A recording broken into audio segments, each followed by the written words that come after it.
Well, good morning, everybody. What a great day to be in the great state of Oklahoma. The weather is cooperating with us. We're standing just outside the Capitol here in Oklahoma City, where the legislature will return tomorrow for a special session. And I'm standing here today because our communities need relief from soaring inflation, which remains near a 40-year high. You know, President Biden's inflation crisis is out of control, and the Democrats in Washington are showing no signs of slowing down their spending spree.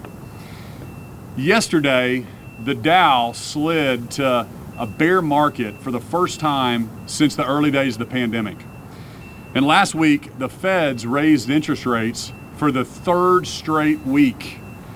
You know, hardworking Oklahomans are losing money in their 401ks, their IRAs, their investments. People are having to postpone their retirement right now. The price of gas, groceries, and energy and everyday items continue to soar. The bottom line, everything is more expensive, and Oklahomans are hurting. I promised Oklahomans that I would always stand up and fight for the taxpayer. And that's what I am going to continue to do. With an historic savings account, the largest savings account our state's ever had, with $3 billion, and a projected $1 billion surplus next year, we can provide inflation relief, fiscally responsible, and we can do it now. Let's start with just ending the grocery tax. Food prices are up an historic 13.5%. Eggs are up an astronomical 40%. Butter is up 29%. Milk and bread are up 17%. This hurts real families all across our state who are doing everything they can to make ends meet and just keep up with the rising inflation cost. And I've been calling to end the grocery tax since 2019. I called for it again in February in my State of the State address. And since then, both the House and the Senate have proposed and passed several different bills to get that done. This is not a Republican or a Democrat thing. This is just a common sense thing to do. The state grocery tax is a regressive tax. In other words, it harms people on the lower income. People spend a higher percentage of their income on groceries than folks on the higher income.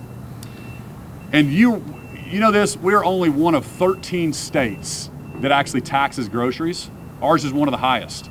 Our neighbor to the south in Texas, they don't tax groceries. Eliminating it can save families hundreds each year. And with food and grocery prices at the highest they've been since 1979, and with $3 billion in our savings, now is the time to get it done. And again, I want to be very clear. The House and Senate have already passed legislation to end the state grocery tax. In fact, the House came in just several weeks ago and passed another version. I have not given up on my colleagues in the legislature that we can come together and they can send something to my desk this very week because it's the right thing to do.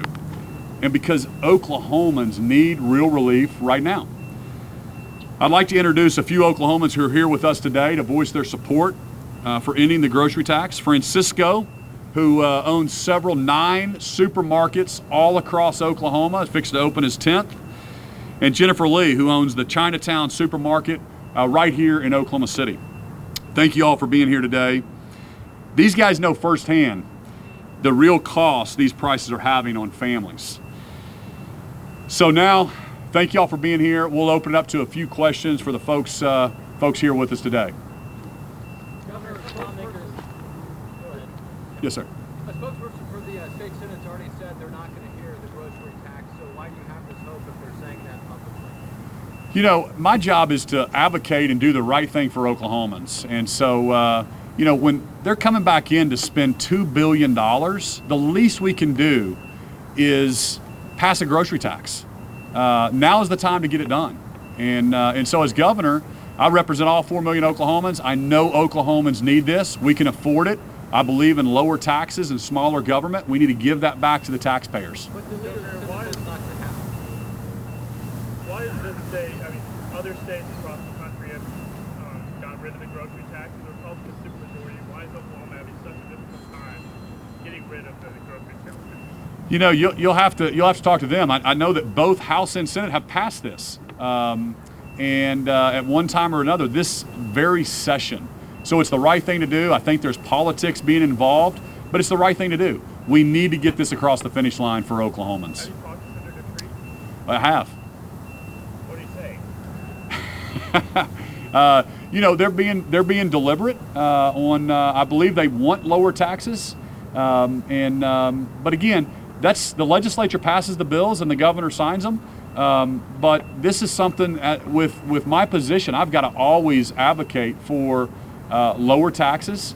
The reason we have $3 billion in savings right now is because we've been fiscally disciplined over the last 4 years of my administration. We're going to continue that. But this is the right thing to do. This is a regressive tax. I've been talking about it since 2019 when I first ran for governor, and I found out that we were one of only 13 states that charges groceries. That hurts working families. It's the right thing to do. That's why I'll continue to advocate for it. The House came in and passed it just a couple weeks ago, and I'm confident that the majority of people behind me in this building want to get it done. Some lawmakers have said that. The Senate's worried we're on the brink of a recession and we're going to need every dime we have in our savings. What's your response to that? Yeah, you know, number one, I don't think we're on the brink of a recession. We're in a bear market right now. The oil and gas industry and the way we've diversified our economy over the last 4 years, Oklahoma is in a great situation. I would never put Oklahomans in a bad situation, and that's why it was important to have the largest savings account in state history. We've got that done. I've been holding budgets flat, and we can absolutely afford to do it. The first 2 months of this year, we're already $250 million over our estimates. So we're going to have a huge surplus again next year. And Oklahomans need to give this back to the taxpayer, because what happens next year when we come in, if we have $1 billion surplus, it's going to be really, really hard to either save that money and not just raise every base level expenses, raise that high water mark. We need to invest strategically in the state, but we can't just spend every dime that we have, because as soon as there's a downturn, then we're just looking at cuts. And that's something that I do not want to happen. When I came here, we had $1 billion budget deficit after $1 billion budget deficit, fighting about different cuts. It hasn't happened in the last 4 years. I'm not going to let it happen as long as I'm governor. Someone said Project Ocean got in the way of getting full inflation relief. Do you think that's fair? No, I don't think that's fair. And with the money that we've set aside for Project Ocean, that's another $700 million in savings that we have as well. We're still looking really good for Project Ocean. We're working with those folks, so we're optimistic that we can still get that across the finish line.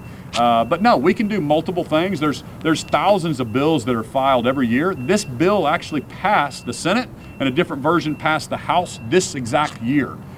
So again, there was different tax cuts that were passed. The bottom line is, if we're going to come into this building and spend $2 billion for different projects, that doesn't help the average family that are trying to make ends meet, that are taking their kids to piano lessons, soccer practice, trying to put groceries on the table. We can give working families another couple $100 in their pocket, and if we're spending $2 billion, the least we can do is cut grocery tax for Oklahomans. Yes, ma'am. I haven't heard you advocate here today for reducing the personal income tax like you have before. Are you giving up on that, or just saying that's not the top priority right now? You know, the personal income tax, I'm always wanting to get that lower, but just want to get something for Oklahoma families across the finish line. When I called them back for special session, we talked about a 1/4 point cut in personal income tax, and then also the grocery tax. But I want to do something for Oklahomans. Inflation is really hurting. Let's think about this logically, big picture. If things are 40-year highs right now at the grocery store since 1979, why wouldn't we do that? If when we have a $3 billion savings, we have a surplus next year, we can certainly afford to do that. There was different taxes that they cut last year, and this will help the most families in Oklahoma, every single family. And both chambers passed it. The House just came back and passed it a couple weeks ago. There's other forms that can take on, but we need to get it done. Governor, you have been taking a successful economy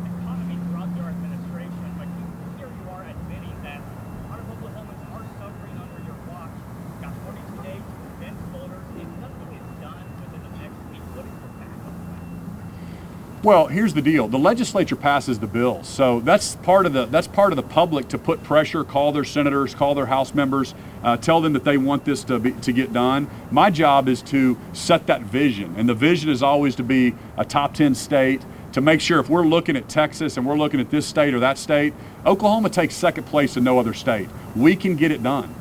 So I'm going to keep fighting for those things for Oklahomans. Our economy is awesome right now. We have the lowest unemployment. We've got budget surplus. We've got the largest savings account. Commerce has never been higher. But the bottom line is President Biden's inflation policies and his attack on the oil and gas industry, this administration has caused things to cost Oklahomans more money. So that's why we need to give them a grocery tax reduction. You talked about ARPA, the $2 billion. I assume you didn't get a chance to look at all the bills overnight that dropped last evening. I didn't either. But thoughts on projects that you've heard about so far? You feel good about them? Are you skeptical about anything? You know, I'll review all of them, but you know, I just don't think it's the right time to spend $2 billion when we won't at least cut grocery taxes for Oklahomans. Think about it. Spending $2 billion for different special interests, different groups around the state, different projects, that doesn't help a mom or dad going to the grocery store. So that's why I'm such an advocate. It's the right time. It sends a poor message for us to spend $2 billion without also cutting grocery tax. Is it possible you look at that veto pen you like? And just think, hey, is this the leverage I have to get them to do what I want? Well, I will certainly, you know me well enough that if there's bad legislation, I'll veto it and make sure that Oklahomans know my opinion on it. I'm elected by all 4 million Oklahomans. Oklahomans know that I don't pick winners and losers. I don't get in bed with this industry or that industry. I'm fair with always thinking about what's best for all 4 million Oklahomans and the next generation. And so I'll continue to do that. Last question, one more question. Will you keep calling lawmakers back to special session until they get this done? Well, let's see how this week goes. We've already called one special session to address this tax relief. The House and Senate can also amend their session.